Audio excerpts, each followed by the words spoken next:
Time for world politics and a lot's going on in the world. We'll be talking about that and seeing what all is happening. Apparently, Trump is beginning the process of dismantling the education department. So that's one thing that folks are talking about, as he has signed an executive order to dismantle the education department. And we were talking about that earlier, and we'll see how people think about that and how that plays into what's going on and all along those lines. So that's one of the things that folks are talking about.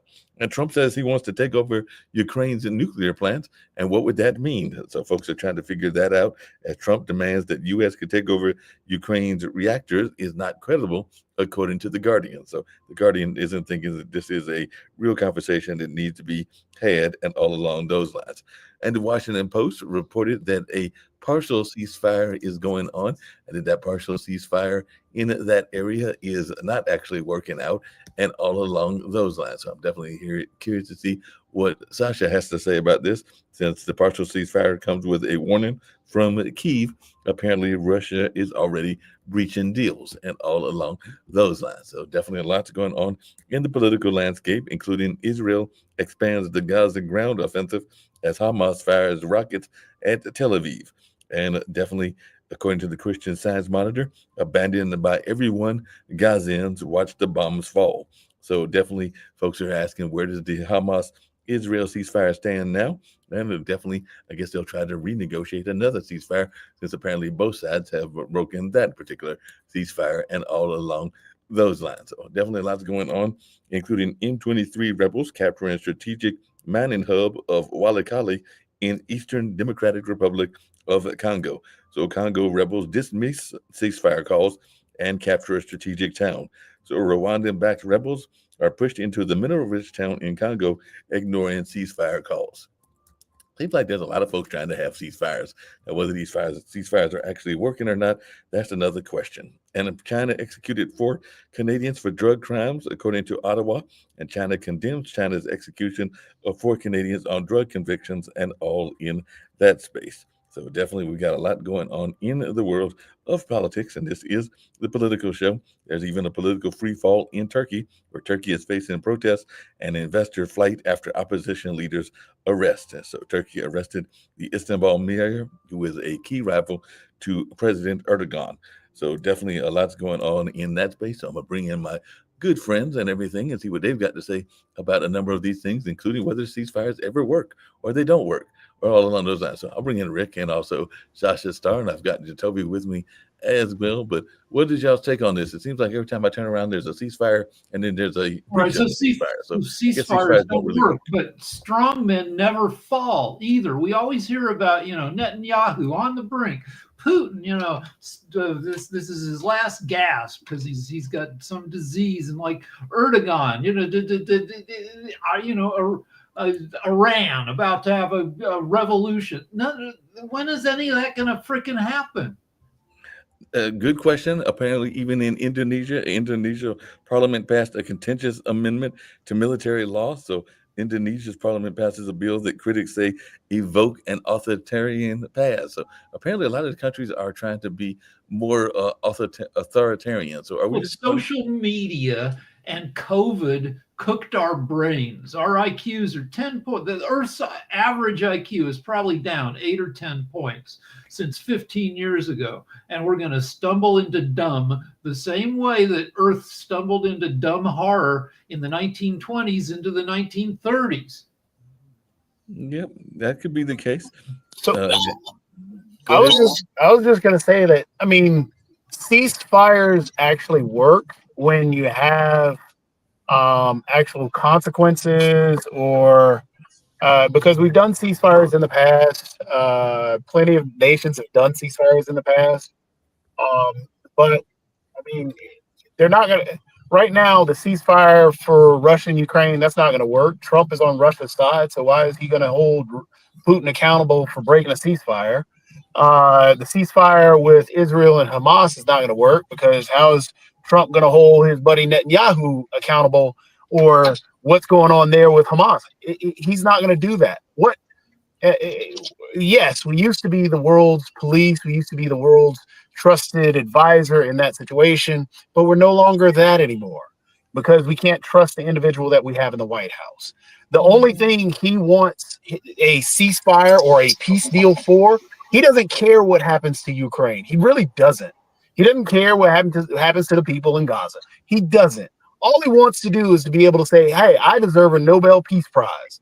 That's what he wants. So therefore, he's going to try and get Zelensky to surrender to Putin. He's going to try and hand deliver Ukraine to Putin. So then there will be no war. So, hey, I stopped all the wars, and I deserve a peace prize. How many times did he talk about there were quote unquote no wars up under him when he was in office the first time, even though we still had the Afghanistan war going on while he was in office? So he doesn't care. He wants name recognition. He wants to be able to brag. Same thing with the Time magazine cover. That's why he printed off, before he was on Time magazine, he had printed off and had in his in Mar-a-Lago a fake Time magazine cover so he could be on the cover of it. So again, he doesn't care. He just wants, hey, look, I deserve the Peace Prize. Now look what I did. And this is for Sasha, and really quickly, he does seem to be loath to criticize people that are got maybe more power than he has, or are equally have equal power, or have some power that he maybe wants to be their best friend or whatever. But even the Washington Post earlier today says that to bring peace to both Israel and Ukraine, Trump will have to exert pressure on two leaders he has so far been loath to criticize publicly. So he doesn't want to criticize Prime Minister Netanyahu. He doesn't seem to want to criticize Putin and everything. So is that part of the problem, that he doesn't want to criticize these folks, even if they might be in the wrong? Trump doesn't think that deep at all. He is a very primitive animal who is very vindictive. He's mean-minded, who wants to destroy everything. And even if you follow his business career or his book, Art of the Deal, actually somebody called it Fart of the Deal, whatever it might be. It's not enough for him to have a good deal for himself. That's not. It's about humiliation of the other party. It's belittle the other party. It's take full advantage and ruin and get right into the ground the other party. That's what he's all about. That's what his life career, if you follow how he was hiring illegal workers on his first real estate projects in Manhattan, he had illegal Polish immigrants. They had to, they were day and night. They were spending 24 hours a day in horrible conditions. Some of them were dying. And even at the end of the day, those who survived, he wouldn't pay. Okay, take me to court. You'll see, you'll never see your money next 27 years. And of course, they couldn't do it. That's what he is all about. It's a vindictive son of a bitch. That's what he is.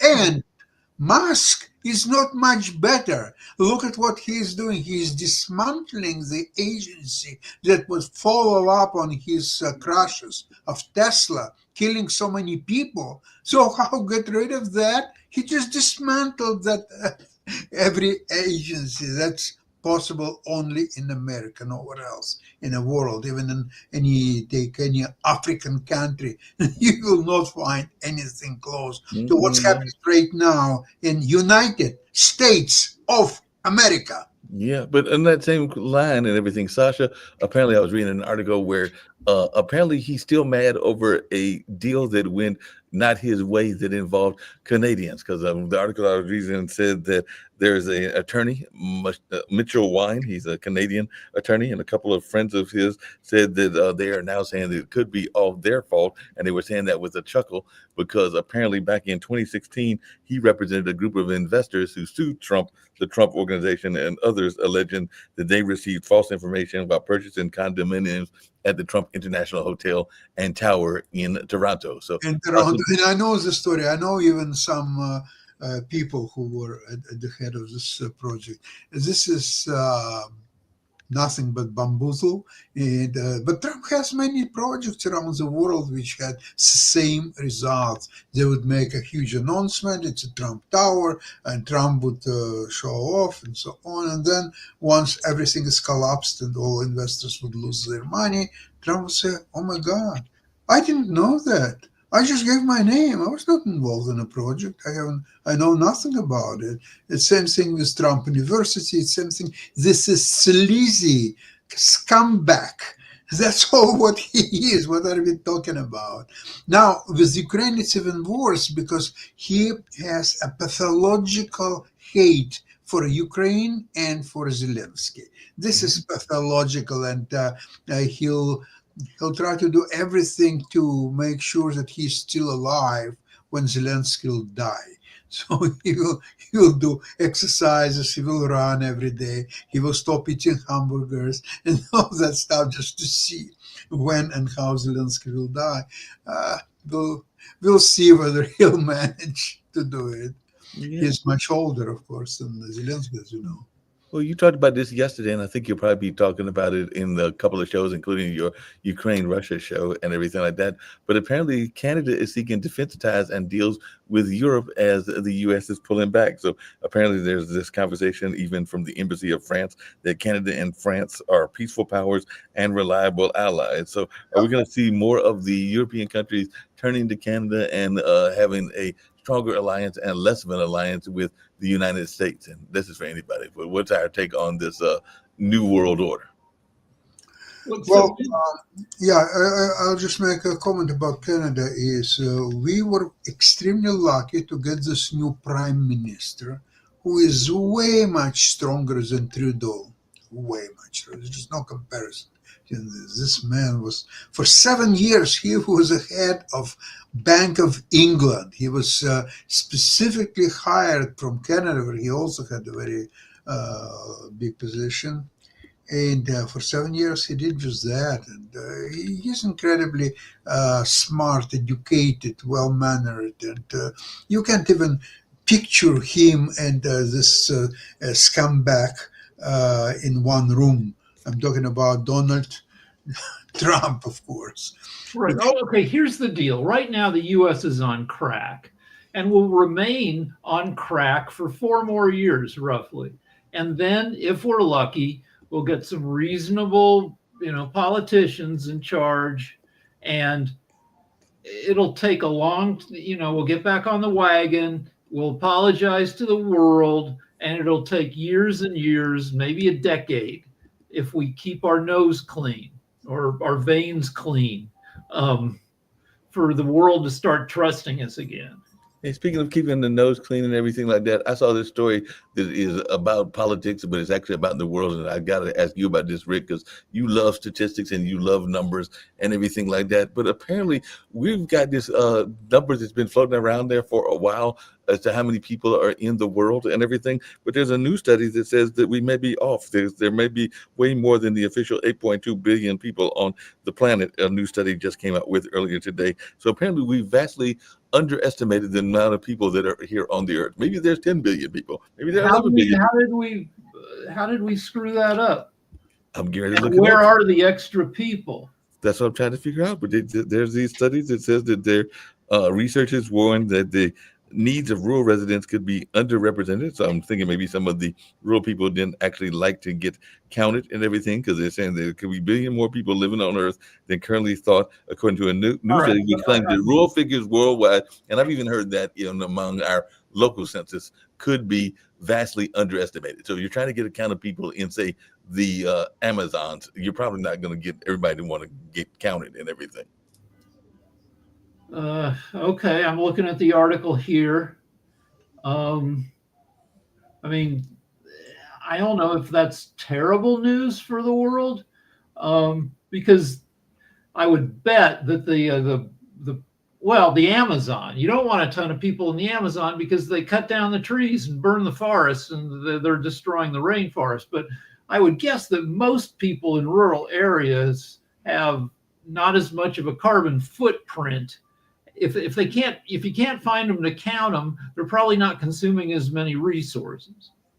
That can, that can And it's starting to look like what will save us from climate change might be technology.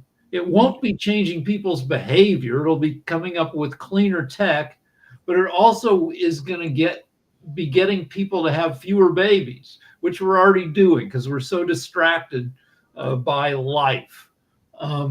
So we may reach peak humanity in the 2050s instead of the year 2100. But Rick, couldn't that be part of the problem though? Because I hear what you said, and you've been saying this for a number of shows that we're having fewer babies, and part of that is that there's a lot of distractions. There aren't as many distractions in the country, so maybe the people in the country are actually having more babies and then less babies because they don't have as much access to some of this wonderful technology and some of this other stuff. So they might actually be doing like the bunnies and everything, and doing more sex than less sex.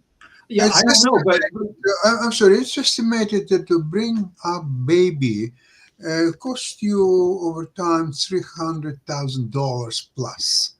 So maybe for some people it's better to be distracted by some video games or whatever other stuff than to have liability of $300,000 and that baby eventually will leave your house and get married or something and will not even give you a call once a month.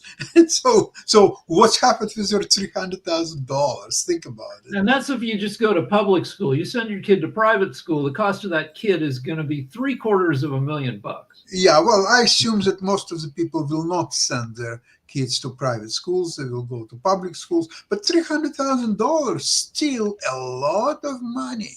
And I don't think that people will get so much enjoyment from this $300,000. At the same time, they can have luxury vacations, travel, do shopping, and just enjoy life. I really don't understand about that. I mean, when we arrived to Canada many years ago, our daughter was already 2 years old. She was born in Odessa, in Ukraine. And if we would start our life here and just got married, we would never had kids. Never.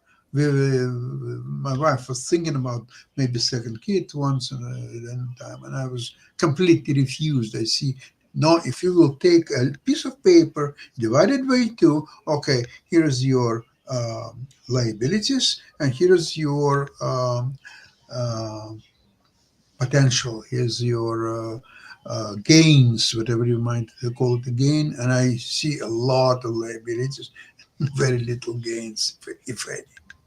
Coming back to that article on population, I've scanned it quickly, and the interesting thing is where they got their numbers saying we were undercounting is places where they put up a dam and they flooded most of the places in China. China loves to put up dams and flood hundreds of square miles, and before they flood it, they have to go in and make sure all the people are out. And I guess they found more people than they thought there were going to be when they went in to clean out these areas. Yeah, they might have found more people and everything. I want to come back to world politics, and this is for you, Sasha, because it was one of the things with Trump, and we were talking about how crazy and idiotic he can be and everything. But he's had this notion that Russia has encircled the Ukrainians, and in talking to you and Jonathan and Ivan, it doesn't seem like they've been encircled. So where did he get this idea from, and where is this kind of like intelligence that he is getting in terms of military intelligence? No, he's not getting intelligence from his people. He doesn't trust anybody in his intelligence. He's getting that directly from Putin. It was Putin who spread this stupid lie that the Ukrainian soldiers were encircled, and it was a mercy from Putin to let them stay alive. So this is such a lie, 100%. And it's just horrible that Trump repeats this lie without verifying. Okay, so my source is Mr. Putin. That's what he said. Could you verify it? Is anybody else in the world said the same thing? Probably not. So he's not very smart man, is Trump at all. He's not. Oh, I have something that's not politics, but and Jacoby will guess it in a second. I've been driving through a movie set every day in North Hollywood. There's a shortcut between two of the gyms I go to that takes me through an abandoned shopping center that gets used a bunch for movies, and it's been set up and to look like both the 1950s and like Las Vegas. And it took me till today to figure out what production it is. 1950s, kind of half Vegas, half post-apocalypse. Yeah, they're supposed to be filming that. I thought they had started filming a month ago. I thought they started filming that. They've been going for I don't know, probably a month and a half. Yeah, because they're supposed to drop that new season coming later this year, isn't it? Because what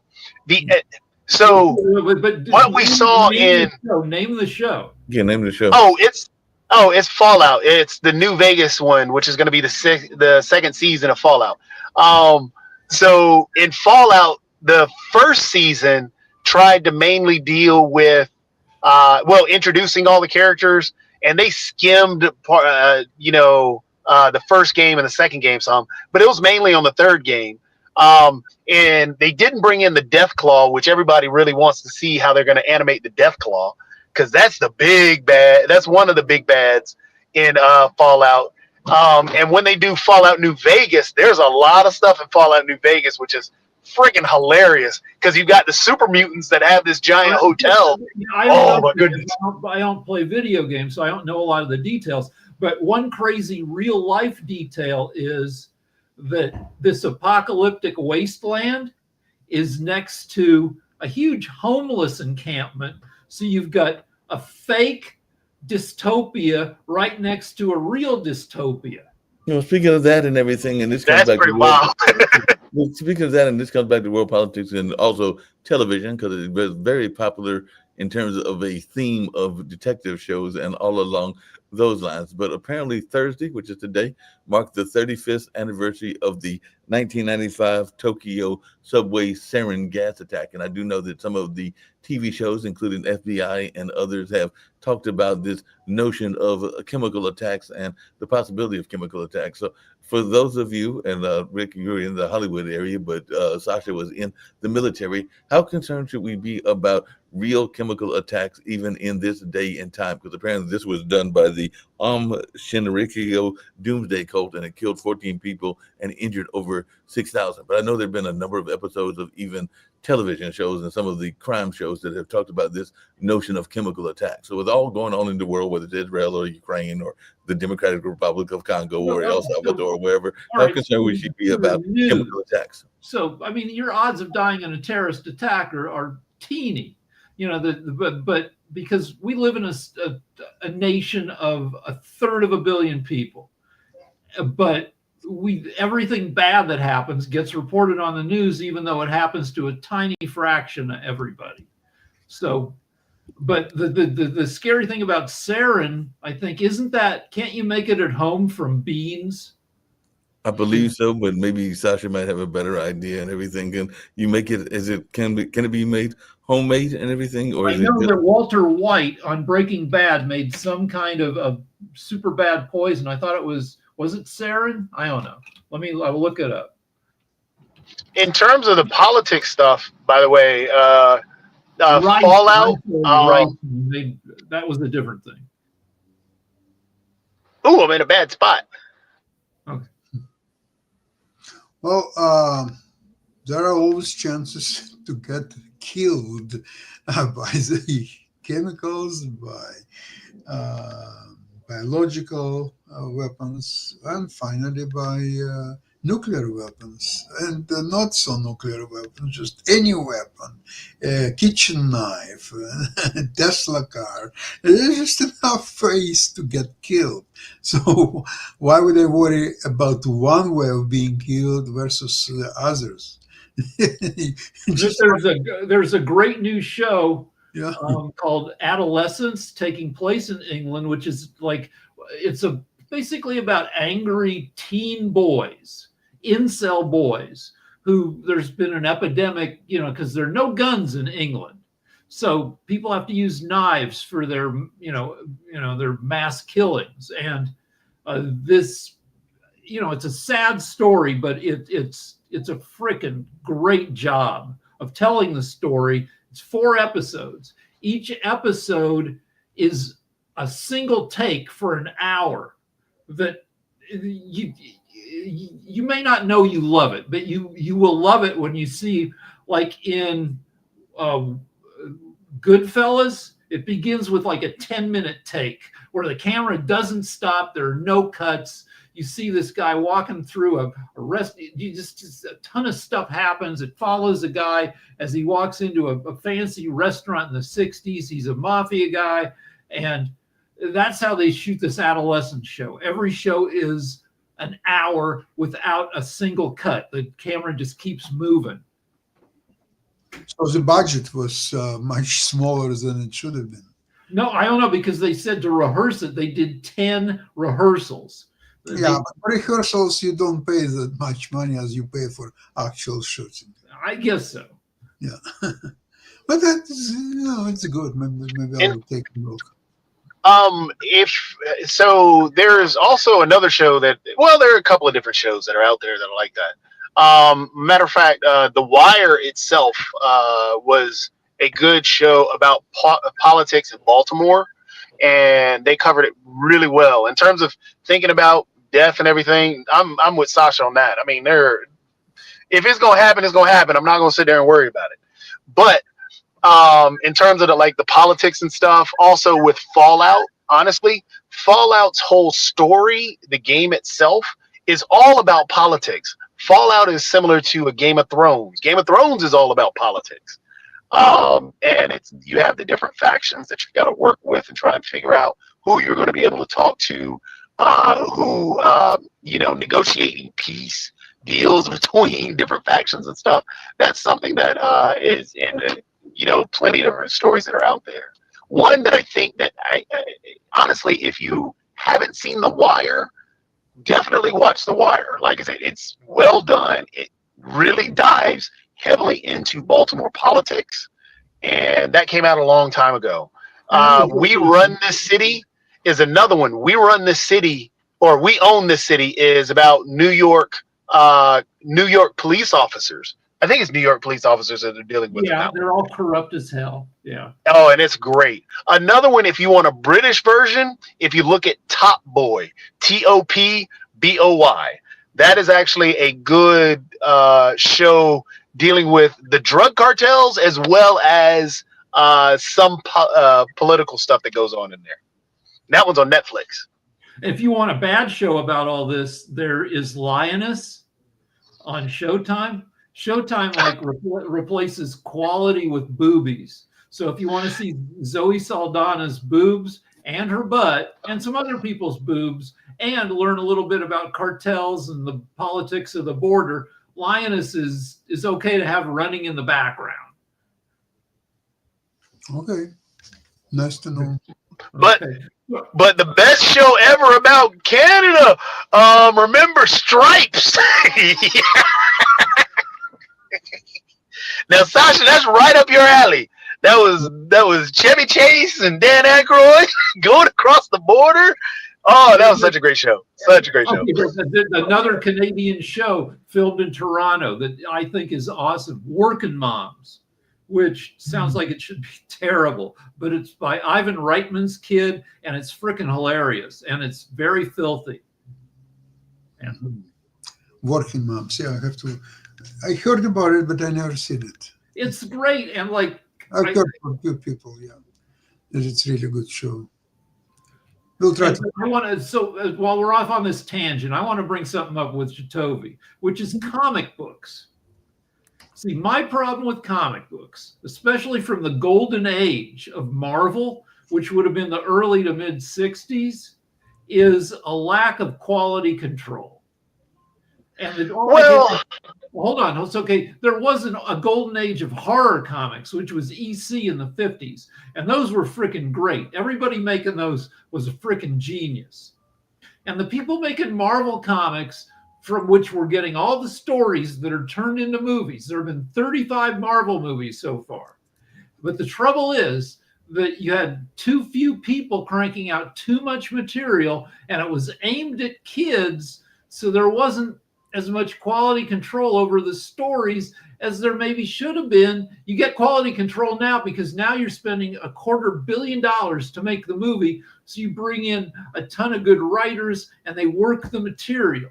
But back then, you had Stan Lee and a crew of like half a dozen other writers, and they just cranked it out because they were doing what, 12 titles a month? So really, the golden age of comics really wasn't then. That's just the beginning of the comics, where you had Black Panther and all this other stuff coming out. So when you look at the golden age of comics, where the real, I don't want to argue about when it was. I just no. But the source material for all these Marvel movies, a lot of it comes from the 60s.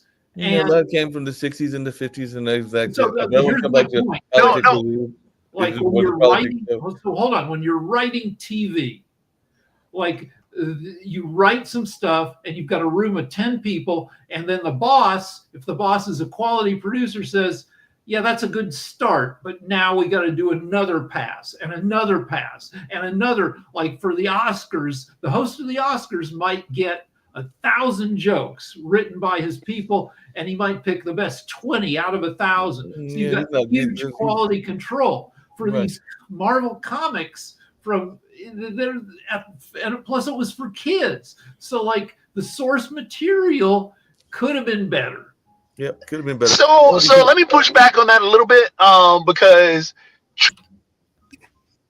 that golden, where they're pulling from are stories that are obscure and stories that really weren't, the dominant this and that. Like, for example, even with the Iron Man story that they pulled from, they could have pulled from some cool ones that you would honestly like, because even back then, comics were never written for kids. Comics actually were written for adults. Same thing with the cartoons that were out there, because they're heavily political. Comic books and Marvel, the X-Men was created to try and express and get people to accept diversity. That's all X-Men was, to accept people for who they are and what they are. But if you look at some of the great stories that haven't been done and that should be done, there's some great writing that's out there.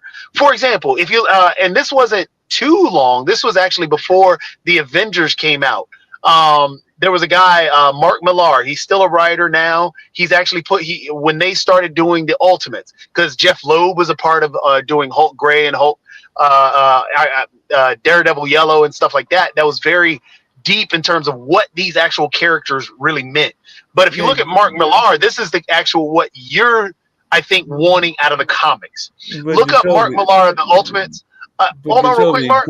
No, I was going to keep it on the comic books and everything, because a book that I am very much a fan of and everything, and is actually written by a father of somebody that is tied to Durham and everything. But it is a book talks about what you just said, which is how comic books were actually political statements. And if you are familiar with Rodrigo Dorfman, you know his dad, who is from Chile, Area Dorfman, and they wrote a book called How to Read Donald Duck, which that looked at the capitalist ideology of the works of some of the most beloved comic books out there. So if he said that it wasn't just a story about the mice and the ducks and everything that people think about, but it had some political overtones as well and everything. So even Disney doesn't have that, and that book was highly popular and everything.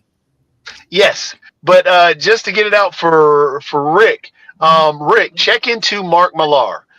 You remember the movie Wanted that came out? The bullets that went in a circle? Yeah. Exactly. So that came from a comic. That actually was Mark Millar's comic. And Mark Millar wrote that. When you look at the actual images of the comic. Also, we got to get off of this pretty soon because we're losing Sasha here. Yeah. So this is really quick. This is really quick. Oh, no, this is really quick. That's okay. Keep going. I'll see you tomorrow. No, I had a question for you. Well, there's actually a ton of stuff And yeah, Mark, Rick, just look up Mark Millar and look up the Ultimates and stuff And like look at that. You'll the like other that. stuff, and we've lost them already because I do have a question for everybody who was kind of alluding to what y'all were talking about as well and everything like that. Because definitely that is something that folks talked about, and apparently even when that book was translated, the book that I was talking about, they managed to have all 4,000 copies impounded in the U.S. and ultimately 1,500 copies of the book were allowed into the country. That the rest of the shipment was blocked, and until now, no American publisher has dared re-release the book, which sold over 1 million copies worldwide. And it What book is this? it's the book that's called How to Read Donald Duck. It was written by a Chilean political in person and everything like that. It was written by Ariel Dorfman, and his son Rodrigo is still very much involved in the film industry, and Armand Art and everything. But if you're not familiar with the book, definitely check it out because it even talks about some of the ways that revolution and other things were covered. But I was going to come back to both of you and still get back to politics. Hold on, but still, because it kind of, I wish Sasha was still here and everything, because apparently France did something that I found very fascinating. But I'd love to hear y'all's takes on this, because apparently the French Prime Minister Francis Bayrou plans to distribute a survival manual to every household with instructions on how to prepare for the imminent threat amid concerns over an emboldened Russia and weakened security support from the United States. So they're planning to put out this book that's going to tell you how to survive in this crazy world of ours, which is what we were talking about at the beginning of this show. So do we need a manual like that here in the United States and everything? Because we used to have stuff like that, but in the 50s and 60s, but it all revolved around nuclear war. Mm-hmm. Buildings, like sturdy buildings in every city and town, there used to be fallout shelters. Well, that's where you get the name Fallout from. You'd go into a basement, you'd have food and water, you'd seal it off as best you could until the radioactive air kind of drifted away from you. And if approved, the big thing now, and it wouldn't be around the nuclear shelter stuff or around nuclear stuff right now, because of the way the immigration system is going, the way that the push for, all non-white males in the country right now, from being picked up, individuals being picked up, working at Target, we're going to end up needing another green book. And that's what this is actually going about in France, because if approved, the manual will be launched before the summer, according to the French broadcaster Europe 1 Radio, and it would aim to offer practical advice to citizens on how they can protect themselves and their loved ones in the face of imminent danger. So divided into 3 sections, the manual will include a list of emergency contacts for the police and the fire service and ambulance, which everybody should have even in their telephone books and everything, as well as which radio channels to tune in for more information. And in the face of a nuclear threat, it advises closing doors and windows, along with the details on how to volunteer for reserve units or firefighting group. What closing the doors? What closing the doors won't do for a nuclear There's another guy threat. that's out there. There are red cards out there. My Y has stacks of them.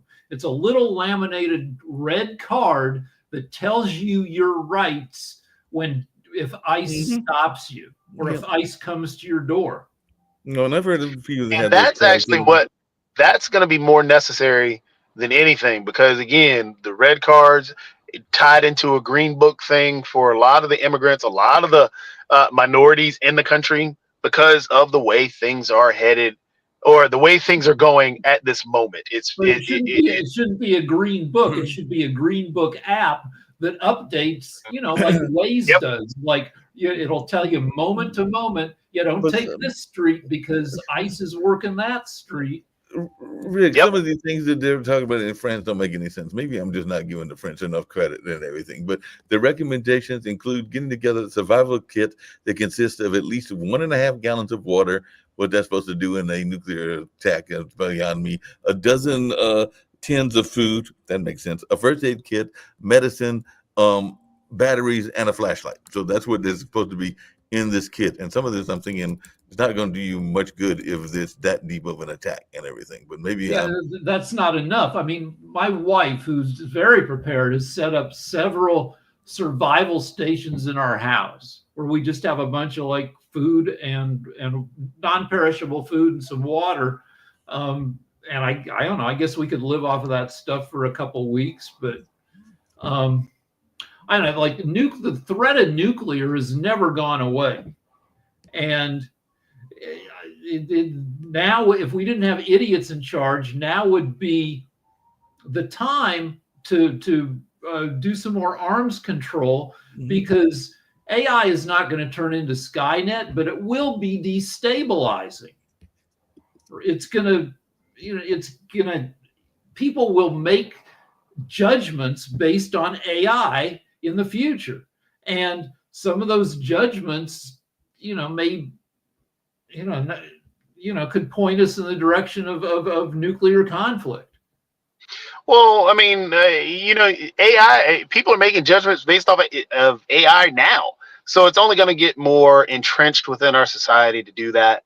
I mean, people ask Alexa what to do all the time, or, Siri what to say all the time. So, yeah, I mean, it's just more and more entrenched within our society. We use it every day, and yeah, more people are going to use it. But again, the nuclear piece, that's never going away, and that fear is never going away. But again, that's not really the bigger fear. Again, that's why I hate to harp back on the green book and the red card stuff, but that's where a lot of that fear is right now in the US. Maybe in France, it might be the nuclear setup, but more in the US, it's, hey, I'm afraid to. That's why you have the sanctuary cities. The reason that why people, well, even there's low immigrant crime, but people aren't going to report the crime because of what's going on right now. You can't call the cops because I may be taken away from my family. So there's a lot of issues with everything that's happening right now, and that's where the whole green book and the red book is going to have to come. To go back to comic books, the graphic novel Watchmen, which is what, 30 years old now? Yep. The gist of that story, or one of the spines of that story, is to make people back away from like a war. The power, the secret superpowers, Superman, the superheroes decide we need to make something terrible happen to unify humanity. And in this stupid novel I'm writing, people working with AI decide, people are not frightened enough of nuclear war. We need to set off a couple nukes. In a way, like I said, Rick, in that fashion, really start diving into comics written in the 80s and 90s. You'd like Chris Claremont. You'd like was it Liefeld, who started Deadpool? You'd like a lot of the comics of that time in the 80s and the 90s. I've seen a lot of them, but because, like I said, there's what the topics they touch on and how they go about it. I mean, I really like Jeff Loeb. He's because how he goes about. For example, when I know you like all the action. That's why I recommended Mark Millar. But I like the psychoanalysis of particular characters. That's why when you go with Jeff Loeb, he took a Fantastic Four piece. And it was, if you check out all the Ultimate stuff, the Ultimate Fantastic Fours, Ultimate Spider-Man was freaking awesome. I like the smaller press stuff if the art is good and the writing is good, which there actually what I'm gonna do is I'm gonna have to go through like the comics that I have, because there's a bunch that I think that you would. I pick up a lot of the smaller time stuff, the smaller runs. There's one called I Hate Fairy Tale Land. I Hate Fairy Tale Land you would freaking love, because it's basically a twisted take on Fairy Tale Land, and it's basically this Alice, not Alice. Yeah, it is Alice. She goes basically back to Wonderland, and it's all jacked up, and she blows off half of the moon. It's hilarious. Good quality control. Like there's a series, Sex Criminals, about people who can freeze time by having sex. And that it's okay. The writing is the concept is great. The plotting is it gets bogged down. Yeah, and like I said, there's some, and I agree with you. There's some comics that are it's horrible. And I ended up going. There's one called Way of the Rat. It was dealing with old samurai culture and Japanese culture and stuff. Beautifully written, but it also has a limited run. There's a lot that I think that you would really enjoy, especially because, like I said, when you said the golden era being in the 50s and the 60s, that's not really the golden era, because there's a lot that's out there, like Superior Iron Man or Iron Man Superior. Basically, Iron Man is evil, and it's just, oh my gosh. And the way that they write it is like if you take a lot of the politics of today, that's the way it's written. It's so wild. So yeah. All right, let's take She-Hulk. I like the idea, I like the character, I like that it's supposed to be funny, but the jokes aren't good enough. So with She-Hulk, for example, everybody got on and loved the Deadpool stuff. She-Hulk was Deadpool in the comics. I mean, she's not going out killing a whole bunch of people. Yeah, she ends up having sex with people and stuff like that, but every guy superhero does that, so that's not really a big thing. But it's the way they do it, and she breaks that fourth wall a lot in the comics. Hence the reason why in the show that's what she did.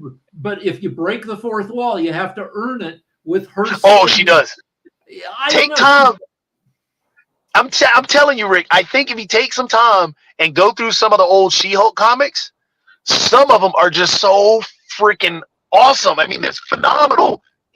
Like I said, there is a time, and I think where you would fit is in that 80s and 90s era. If you go back to a little bit late in the 70s, going into the 80s, you had one of the greatest eras of comics.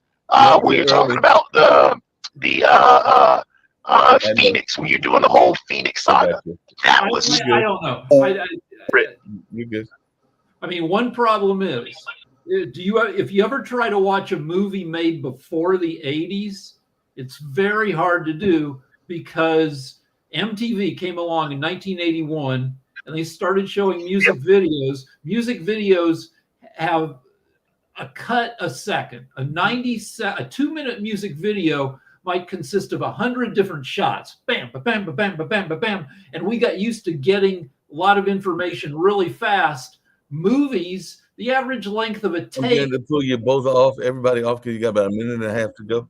All right. So anyway, music, everything got really fast, and everybody's really sophisticated now because we've all read everything, seen everything, and so old school shit is harder to watch. And so we need stuff that's more modern. Like, one reason Deadpool is great is because it's got a joke a second, it's got an inside reference, 2 of those a minute, and we need all that stimulation because that's why honestly anime has taken over the spot of a lot of comics, comics and even cartoons, because anime is what you're talking about as well. Anime is phenomenal. Mangas are phenomenal. They're well written. And I still want you to watch Elusive Samurai, and I want to hear how you like that, because again, it tells a great story. It's freaking brutal, and then it's comedic about it. All right, but yeah.